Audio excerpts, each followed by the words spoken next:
You're listening to Civic Media. You can tune into any of our live shows on any radio station across the state with the Civic Media app. Find us in your phone's app store and listen anytime, anywhere.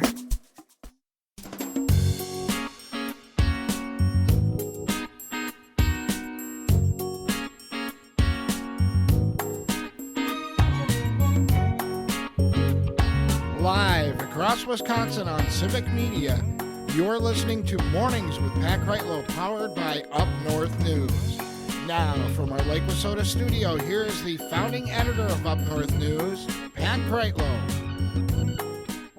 Welcome back on this Friday morning, as some of us get an early start to the Labor Day weekend, and so we're sharing some highlights from this summer. Don't worry, we still have a current event as well, Free Ticket Friday, and I'll have today's keyword for this August 29th coming up in a little bit.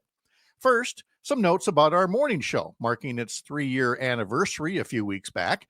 And then we hear from the Mayor of Superior, Jim Payne, about an exciting new expansion of high-speed or broadband internet service, because Wisconsin communities shouldn't have to just wait around and hope a corporation somewhere decides to put a boost into the local infrastructure. More ahead as well, but first, somebody put some candles on a cake. We appreciate you spending the last 3 years here, because today is the 3rd anniversary of when I started doing radio here for Civic Media. Parker Olson was in middle school at the time, 3 years ago, and he's come a long way since then. Yeah, he's managed to graduate and everything. So how are you doing? I'm doing pretty well. A little bit of a headache from the wildfire smoke, I think, but you know what? I guess that's just part of it. It's it's a mood killer. I'm not gonna lie. Yeah. It should be beautiful out there, and we haven't been able to really take a boat ride. Yesterday, with the rain, done for a few days here, I took the top off the Jeep. We went for a ride, but within the first couple of miles, our eyes were really itchy and burning from this, because this is serious stuff here. So, folks, take it easy out there. I know that the weather is otherwise, positive, but this smoke is a big negative, and it is not something to necessarily joke around with. If a young, virile man such as Parker can get headaches from this smoke, it can do a lot more damage to the more fragile of us, shall we say. But first, happy anniversary to me. I went back and pulled up the script from the first show and wanted to see what has changed and what's different. We started 3 years ago today, and I wouldn't have even thought about it, but you might have heard Chad Holmes bring it up the other day, appearing here with us. And he was talking about, he was cognizant of the 3-year anniversary that he started on August 1st, 2022. And I looked and I said, oh, wait a minute. Yes, we did. We did start that day, didn't we? And so I pulled up the notes here from show number 1, and I always begin something new with the old Dave Garroway line when he started the Today Show, when he said, well, here we are, and good morning to you, which is what I said 3 years ago. I said, as Uncle Joe would say, folks, it's a new week, it's a new month, it's Monday, August 1st, I said at the time, and it's time for a new show, one we hope will become part of your daily routine. The state of Wisconsin, I said, has long been in need of a show based not out of Milwaukee or Madison, but a place where we can come together up north. And of course, up north is always up for debate. And I certainly acknowledge that. I said, we're going to base it here on Lake Wissota. It's a nice place to start. And I said, we hope it's a place that makes you feel like you can take a coffee break with us, the good kind. Not where you're in a coffee shop and overhearing the latest conspiracy theory and wondering where people get that stuff. We're going to deal in something really old school here. Facts, not alternative facts, actual stuff. More about the actual makeup of, day-to-day life here in Wisconsin. And I also made note at the end of the show 3 years ago, I said, I will try to come up with a catchy sign-off tomorrow. I don't have one today. Well, here we are, exactly 3 years and 614 shows later, and I still don't have a catchy sign-off. Luke Mathers brought it up again the other day, we keep talking about merchandise and things like that. And he's like, Todd, everybody else has a catchy sign off, but you. Yeah. I'm like, yeah, it's never been at the top of my list, No. doing that marketing thing. It's not the most important thing. You've got here up north. I don't know. Yeah, I know. I do have that. That's a fine toss to commercial break. But it's not exactly the kind of thing you'd put on, a tote or a coffee mug. I have my Roy Kent coffee mug, as I always do on Fridays. Yeah. So we're still working on the catchy sign off. Ideas are welcome. We have an electronic suggestion box called the comment section, Facebook and YouTube. You can send us an email, radio@upnorthnewswi.com. Let's see. Roger in Stevens Point is on Facebook going, "Whew, it's finally Friday." And Tony asks if this is an Irish coffee break. It is not. It is tempting sometimes, but it is not. Well, that's what I said at the time of that clip, and the statute of limitations has expired on that by now, right? Right? Maybe? Okay. Anyway, before our next clip takes us up to Superior, let's look ahead to next weekend. Yeah, I know we're heading into the Labor Day weekend, but you've got your dance card full already, I'm sure. It's that weekend after Labor Day that sometimes gets overlooked. And you can find some great things to do as well. These are all found at the Travel Wisconsin website.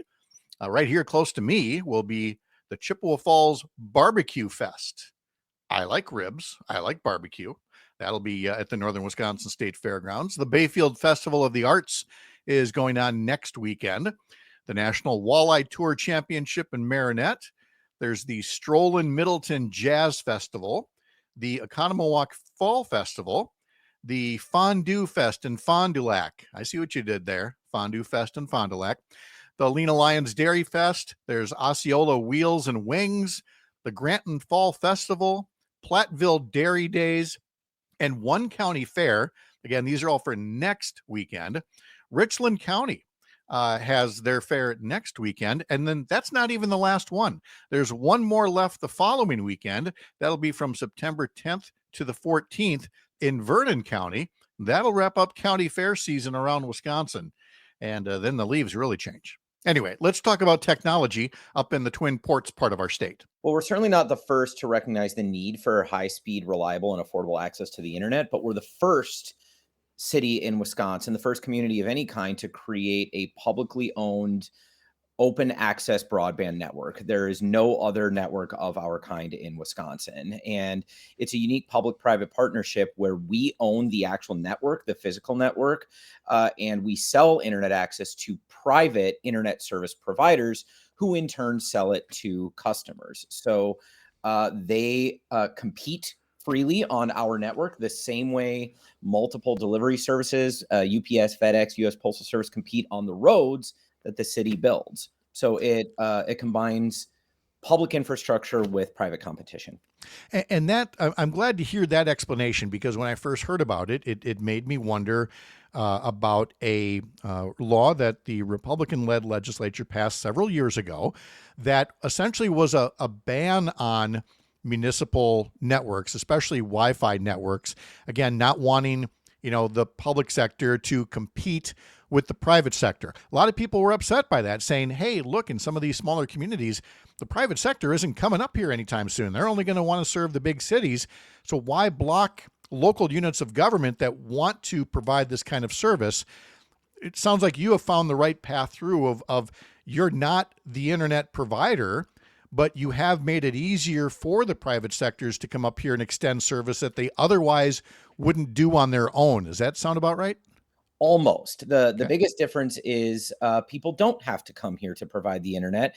People are already here that can provide the internet. So because all we require people to do is be an ISP, they don't have to own this gigantic physical network, a multi-million-dollar investment. That allows small businesses to go into business selling the internet to customers. So one of our first ISPs, it came from Duluth, Minnesota, right next door, and is now headquartered in Superior.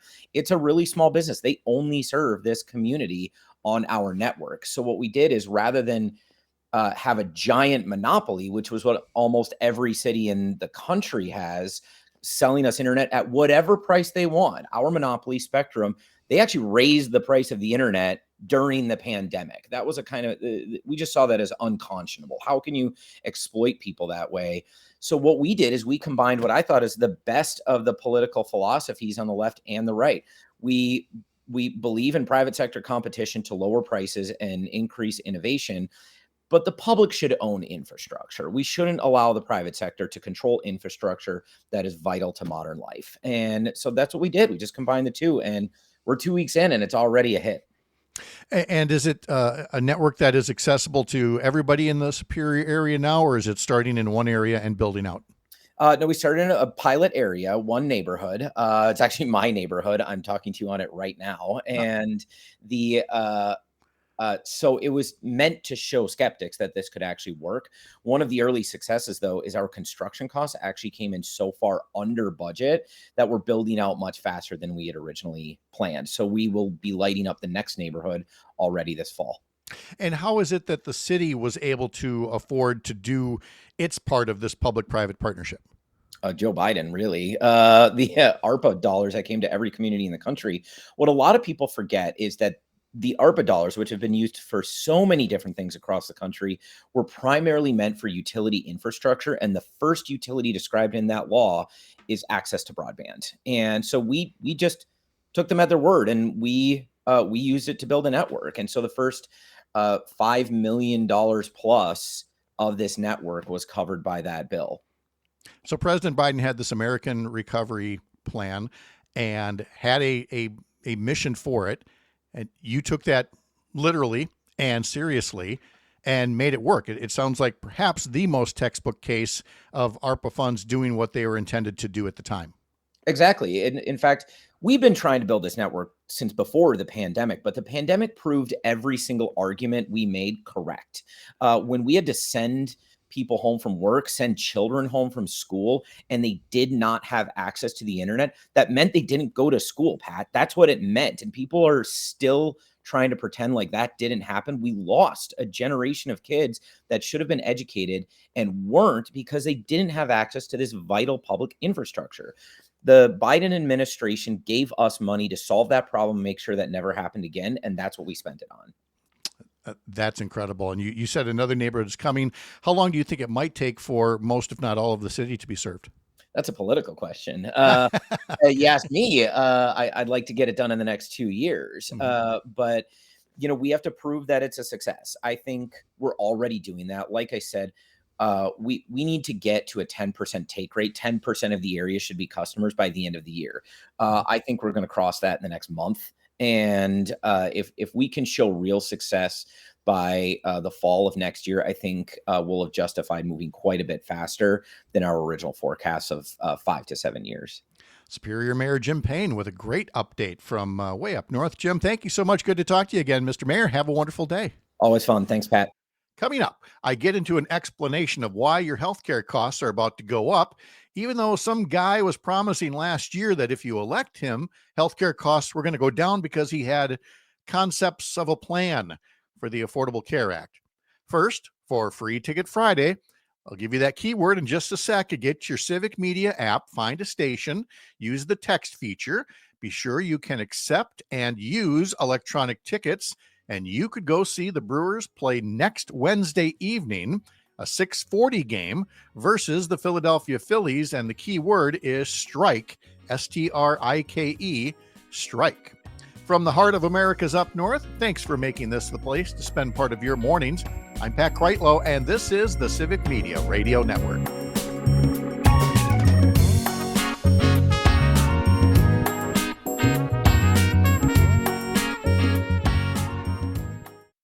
You're listening to Civic Media. Stay up to date on the latest news and information for your local community and Wisconsin by signing up for our free email newsletter. Visit civicmedia.us/email to get started.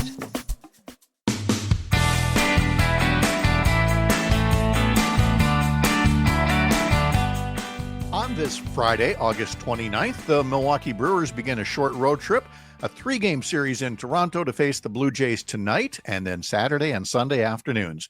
Then they fly home for a Labor Day game against the Philadelphia Phillies, taking Tuesday off, back again against the Phillies Wednesday evening and Thursday afternoon next week, before next weekend's road trip to Pittsburgh and then Texas. And again, our free Ticket Friday keyword is strike, STRIKE, until 9 a.m. Text that word to us through the Civic Media app, then keep listening all day. More keywords, more chances to enter, and then one of all those statewide entries today will be chosen to win 4 great tickets to the game against the Phillies next Wednesday evening. There was an announcement over the summer about healthcare costs that'll hit all of us, whatever our level of coverage, and it led me to offer up this breakdown of how we got to this point. The Trump administration, the election of Donald Trump has a lot of significance. Again, a lot of things that folks warned were coming, that a group of people hostile to the Affordable Care Act are going to make sure that it's not as affordable. And that's exactly what is happening now, as health insurance companies say that their premiums will be going way up next year for people who buy their insurance on the Affordable Care Act marketplace. An analysis from KFF, formerly known as the Kaiser Family Foundation, showed that the average person who buys Affordable Care Act insurance will be paying 75% more for their premium. And of course, a big reason for that would be the reduction in the subsidies and the enhanced subsidies that came during the pandemic that helped make health insurance more affordable. With Republicans controlling Congress and the Trump administration wanting those subsidies to go away. As one example, if someone is paying $60 a month for their health insurance this year, it's going to be more like $105 a month next year. And as National Public Radio reports, people who are generally healthy might well decide that the higher premium is not worth it. They will go without health insurance. And then they're going to get sick or injured. With that many more people, an estimated 4 million more people without health insurance, it's going to lead to higher bills for them. Or if they can't pay it, it's going to lead to higher premiums for all the rest of us because there will be more uncompensated care. And as more healthy people opt out of the market, the insurance pool will be left with those who cost insurance companies more, people who can't afford to go without health insurance, and so their premiums will go up again. And as much as Republicans have been crowing about this, and now they're of course referring to this as, well, this is just the unsustainable skyrocketing cost of Obamacare, according to Senator Bill Cassidy, Republican of Louisiana.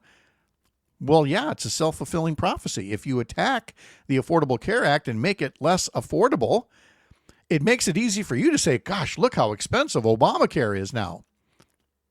Yeah, because of you. To which I again have to remind people, and I'm never going to stop reminding people, the Affordable Care Act, derided by Republicans as Obamacare, is a Republican idea. It was created by a Republican think tank that did not want single payer and or government-run health insurance. And so the idea was to continue using the private marketplace, but just help people afford private insurance. That's all the Affordable Care Act is at its heart, is, again, pooling our resources to help everybody have health insurance because we all save when we're all covered, or we all pay when more Americans aren't covered. It is actually that simple, and that's where the Republican idea came from and where the Obama administration said, okay, we'll try that at least as a start, and we can always work to improve it later. We can add a public option, for example. Have something like Medicare for all or Medicaid for all that covers Americans and have them compete. If the private sector of health insurance thinks it's so good, they shouldn't be afraid of competition. I mean, isn't that what we hear about public schools all the time? Is that they shouldn't be afraid of a little competition? But thanks to the late Senator Joe Lieberman, who withheld his vote, Democrats had to pull out the public option, so there is not one in the Affordable Care Act. And so it's all about these private companies, and if they're not getting premium subsidies from the federal government, of course they're going to jack up their rates. So once again, we are living that whole lesson of those who forget the past are condemned to repeat it. And so we are about to repeat the cycle of higher premiums and people deciding to go without insurance, and then ending up with big medical bills, and then ending up with more medical debt and more medical bankruptcies and more uncompensated care, which is going to put more hospitals and clinics out of business, and it's going to raise premiums for all the rest of us. That ain't doom and gloom, folks. That's exactly what people tried to tell voters last year. And whatever the result last November, they chose the way they did. And this is what's going to happen going forward, as we're now seeing from these new estimates on what's going to happen with health insurance premiums on the Affordable Care Act marketplace coming up next year. Let's turn now to a shameless plug for the things we refer to around here as metrics. You're familiar with ratings for radio and TV, and those things are very important, but now there are so many ways to listen and watch things that there's more than just a ratings number to measure. There are live streams through apps and websites and social media viewers who watch live or click later on to enjoy a show. There are those who hit subscribe to show they want to stay up to date on certain shows. There are podcast subscribers and downloads, and now more shows than ever also have newsletters that let you follow more of what we're all covering. So before we come back and talk about how the fight for the climate is now being fought in courtrooms, here's my ask that you follow our show as a podcast on Spotify and subscribe to one of the Up North News newsletters at our website. I'm Pat Kreitlow. This is the Civic Media Radio Network.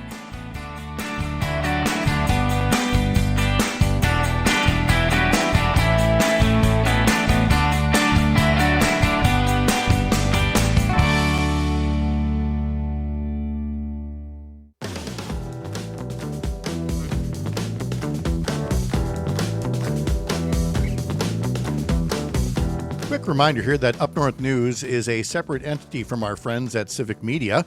Up North News is part of Courier, a pro-democracy newsroom with outlets in several states, including Wisconsin. Also affiliated with several newsletters, podcasts, video series. Let me tell you about a couple of them really quick. You know, our friend Mark Jacob is here on Friday mornings. He has a newsletter called Stop the Presses, all about how right-wing extremism has exploited the weaknesses in American journalism and what we can do about it. And then there's Control, Alt-Right, Delete by Melissa Ryan, a weekly newsletter that is also devoted to covering the rise of far-right extremism, white nationalism, disinformation, and online toxicity. So get those and all the other products put forth by Courier over at couriernewsroom.com. So we mentioned Mark Jacobs normally here on Fridays. So is Jim Santel, a former U.S. attorney, but he's with us right now, along with Melissa Baldoff for this week's Climate Check. Melissa, good morning. How are you? Good morning. I'm doing great. Thanks. Good. It's nice to introduce you to Jim here because we've been talking a lot about how since the Trump administration took office, we don't get to talk anymore about initiatives coming out of Washington, D.C., coming out of Congress. And so instead, the battle for a better climate has moved to the courtrooms, and Jim's going to fill us in on cases across the U.S. and, frankly, across the world. But, Melissa, let's start with you just to illustrate that, look, even when there's a hostile entity like a president or a Congress, there are still different ways to do work. We've said at the local level, for example, courts are another option. There's always an opportunity to try to do better and try to have a better, I guess, planet, for lack of a better term. Yeah, there absolutely is. There are always opportunities. You just look to, the local and state governments that we see doing work. You look at, neighborhoods and communities who are committed and who haven't given up and are continuing the fight and are not letting what's happening at the federal level stop them from continuing to move forward, because what we can't afford to do is put our progress on hold for 4 years because we don't have partners in DC anymore. We know that's not what the rest of the world is doing. They're going to be leaving us behind. We're going to be outliers here again by not taking the climate crisis seriously and by refusing to acknowledge it, and by in fact, the Trump administration yesterday, moving to, repeal the, you know, you know, scientific uh, declaration that acknowledges that humans are driving climate change. They don't want to acknowledge anymore the just basic science. So yeah, we are having to look to others to see that progress because we're not seeing it from the federal government. Which really makes it an issue, Jim, of justice. And so we can talk about the U.S. cases in a sec, but you were the one that alerted me that even the World Court is involved in the climate crisis to a degree. Tell us what they have been doing and talking about there. Yes, this is the International Court of Justice. We sometimes call it the World Court. It's at The Hague. And just last week, a 15-member panel of the court, a unanimous court, basically said an awful lot of things in the legal sense that Melissa just commented about. They find that the failure of nations, yes, that includes us, but failure of nations across the globe to take action to protect our climate system generally may constitute, as they said, an internationally wrongful act. That's an awful close to coming to describing that kind of conduct as criminal. Also finds the protection of the environment as a precondition for, get this, ensuring human rights, and cited the support by governments of fossil fuel production as a potential violation of human rights. And again, this is the first time that the World Court, this is a part of the United Nations, has spoken out about this. It is a big deal, and it plainly sends a message that legitimate judicial people looking at this, they just roll out of bed some morning, they conducted hearings, they had what we would call trials, and they come up with this conclusion, not only about the obligation, but if you don't do this, what you're doing not only to the planet, which is number one, of course, derivatively us, and also to human rights, which is a fascinating way of looking at that. As Melissa just said, then we've got, juxtaposed to that, our Environmental Protection Agency here in this country going in just the opposite direction, rescinding this 2009 notion, endangerment finding. It's the basis upon which all of our attempts and our undertakings to address greenhouse gases have proceeded. It's basically that way of ensuring that tailpipe emissions are somewhat reduced. That the EPA is rescinding, and for that reason, the rules that would encourage electric cars and encourage a diminution of our air pollution, that we're abandoning here in America. Completely different approaches, one plainly completely wrong, one sending us some inspiration and some motivation to do something about this horrific problem. And Melissa, when we talk about this from a human rights and a legal standpoint of other nations being wronged, there are different ways to come at this. It's not just that, in some other nations, smaller nations, that now their air is dirtier. But frankly, I can say this from my short time living in the Cayman Islands and in other countries, they did not do anything to exacerbate the fact that sea levels are rising and endangering, their very way of life. And it's no longer like some incidental thing like, oh, we didn't understand that our smokestacks were going to cause problems for your countries. They now know the science is there. So I feel like there's, for laymen like you and me, there is a strong underpinning for a case to be made in court about, getting countries to be more responsible with their emissions, with their output, with their conduct overall.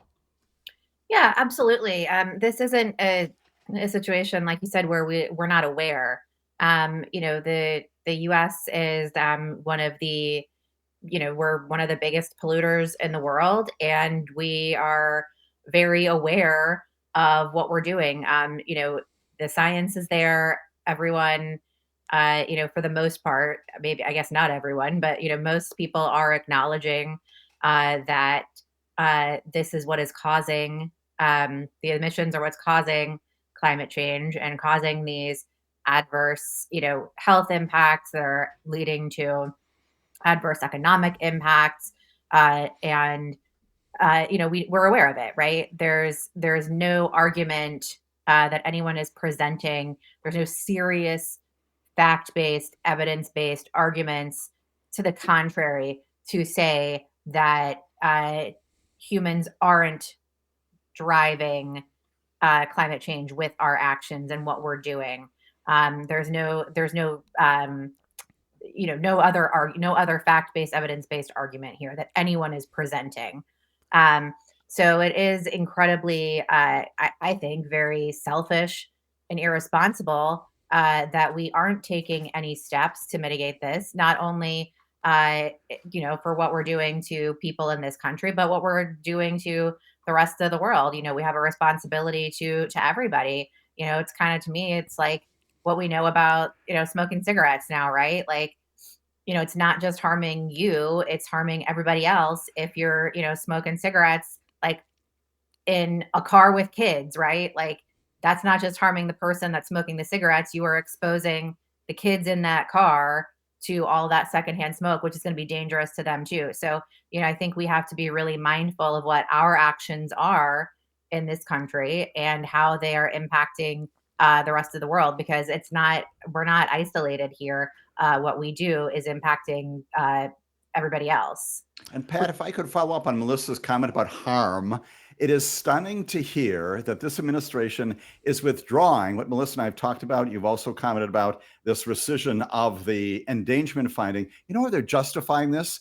They're saying that the present climate regulations that Melissa's talking about actually pose real harm to human health. Why? Because it will lead to higher prices and reduced consumer choices. That's the basis upon which they're rescinding these regulations. It's a stunning turning up on its head of the whole notion of harm beyond our borders and to other people. Oh, it's Alice in Wonderland type stuff here, Jim. So let's move from the World Court to more traditional courts here in the States. But I noticed that there was a similar case in Italy, but there are cases in New York and in Hawaii. And they're in court because you have essentially a group of plaintiffs saying that these companies and or these governments, again, know that there are dangers, and yet they're creating hazards anyway. Congress won't do anything about it, so we want this court to do something about it.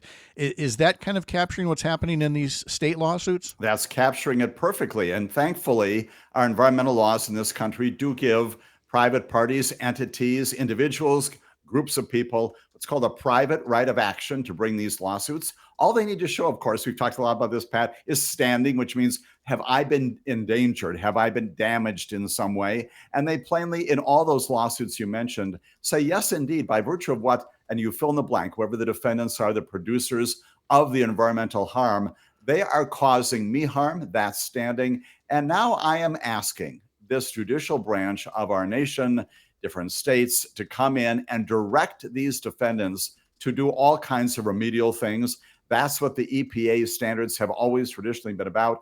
That's the basis upon which the Congress has in prior years passed legislation, the Clean Air Act, the Clean Water Act, all those kinds of things.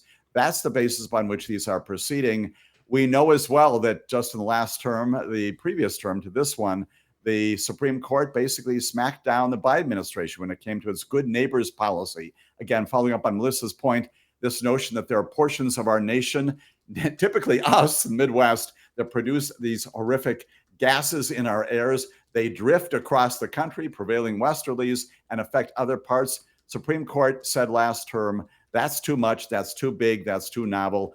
President can't do that, only Congress can do it. Well, if that's the case, then Congress is not acting. Private individuals have got to get into the fray here, as they have been doing, and attack this problem.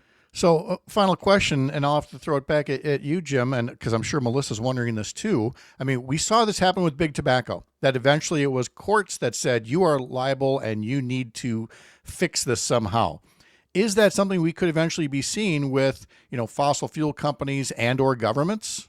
Yes, absolutely. And especially if we get what's called discovery and we find out in these civil cases, not criminal cases, civil cases, we get the emails back and forth, those memorandums that we've seen in those other cases that say, hey, we know we're doing this. But again, money is our big factor. We've got to supply revenues to our shareholders. That kind of motivation, that prompts courts.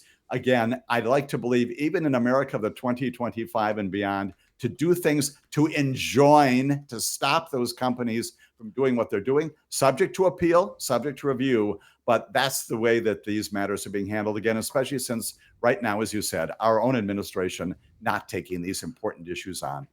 Melissa, I'm always glad to talk to you about climate issues, but I'm kind of glad you and I decided to check in with an actual attorney on this one. I feel smarter for it. We can talk about these things all day long, but somebody's actually got legal underpinnings for a segment like this. Jim, thank you very much for joining us. I'll talk to you on Friday. And Melissa, thank you. We'll talk next week. Great. Thanks. Coming up next on Mornings with Pat Kreitlow, we'll be joined by Jim Renicky. But first, make sure that you download the Civic Media app and text in the word STRIKE. STRIKE.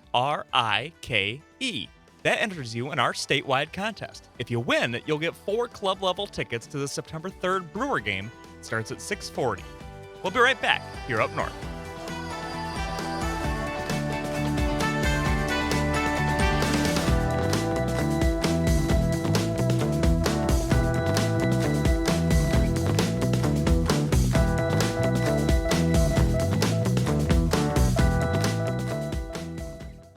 You're listening to Civic Media. Find the latest news, information, and archives of all your favorite shows on the Civic Media website, civicmedia.us.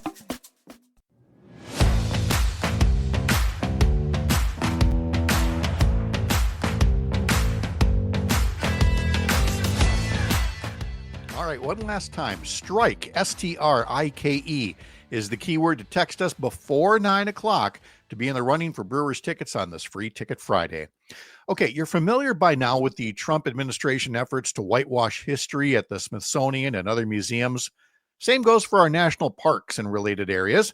We spoke to Jeff Renicky of Friends of the Apostle Islands National Lakeshore about new signage and how visitors are reacting to the ridiculousness of trying to politicize America's history. We're going to be talking about an executive order signed by President Donald Trump back in March. Now, this thing is given the ridiculous name, the Restoring Truth and Sanity to American History Act.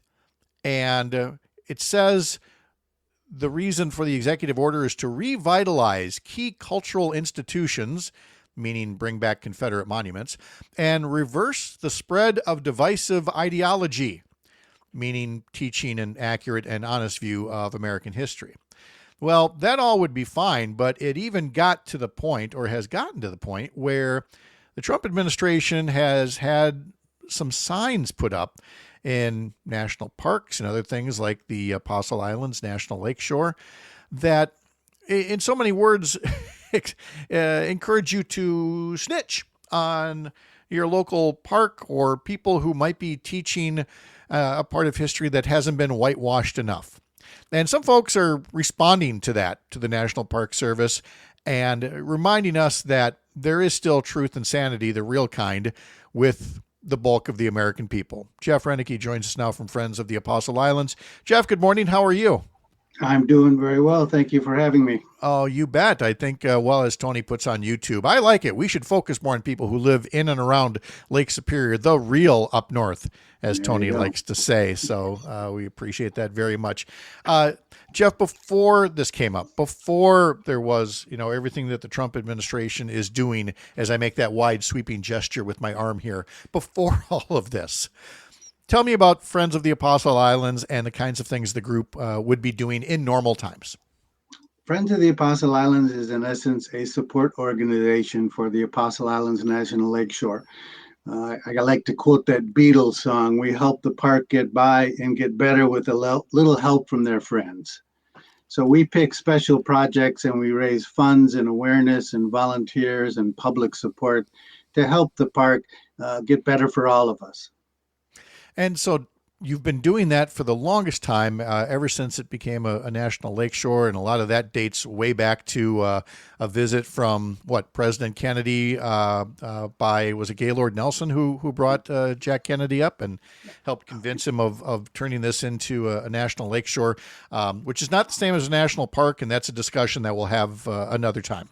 But now with the Trump administration and this executive order that included these little signs, they have been seen up at the Apostle Islands. Can you tell us a little bit about what it is that the sign says or what it's trying to get at? Well, the sign says specifically three things. One is to let them know if any areas need repair, and that's normal. Any services that need improvement, and that's always good. But the third one is the chilling one. Any signs or other information that are negative about either past or living Americans, or that fail to emphasize the beauty, grandeur, and abundance of landscapes and other features should be reported. So, let's not say anything bad about those people who, owned enslaved people or who, massacred an entire group of people for their land. Let's just set that aside. It would be enough just to, I don't know, do an eye roll at that, but people have been responding to the National Park Service. What are you getting from some of those responses as far as what you're hearing? Well, first of all, of course, we would never really know if it weren't for people who were paying close attention. This has not been released by the administration, but it has been leaked by the Coalition for the Protection of American National Parks. And they published a 69-page document which gave all 1,600 responses to that sign through June 30th. And as you might imagine, and as I think the administration didn't expect, the response has been overwhelmingly supportive to the staff of our national parks and the purpose of our parks. Most people are just glowing about the job that parks are doing under very divisive situations. Let me give you quick examples of here in the Apostle Islands. Very well maintained and helpful staff. Little Sand Bay was phenomenal. Staff matched the beautiful scenery. One person was washing the visitor windows. Both were knowledgeable and professional and friendly. The NPS in Apostle Islands needs a larger budget and more staff. And I love this one. Some people are using it to display their sense of humor. He says, I have seen these islands and they don't resemble the apostles. They don't look like Peter or Paul. They look more like rocks and should be renamed. I mean, you have to have a little tongue in cheek about this because, again, the attempt to whitewash history is what it is. And yet, under things like the National Historic Preservation Act, the people at our national parks and other sites, I mean, they're basically charged with we want them to teach an honest view of American history, right? It is. Our national parks have always done a fabulous job at interpreting the importance of human history in our landscapes in our national parks. And as you mentioned, they are mandated by law to do so, but I also think they see it's important. Parks are more than just postcard scenery. They're the story of America. Wallace Stegner, the Pulitzer Prize-winning author, said that national parks are America's best idea, reflecting us at our best, not our worst. I would take a little different tact, and I would say national parks should reflect us at our most human. And I think our signs in our national parks are attempting to do that. Without a doubt, and the staff that is doing incredible work to do it in the face of budget cuts and just an overall tone from Washington that is not nearly as supportive as it used to be and as it really should be once again. That was Jeff Renicky of the Friends of the Apostle Islands, and that's going to do it for us on this Friday. Jane Matnair is next. I'm Pat Kreitlow. Have a wonderful and safe Labor Day weekend. We'll see you next week here up north.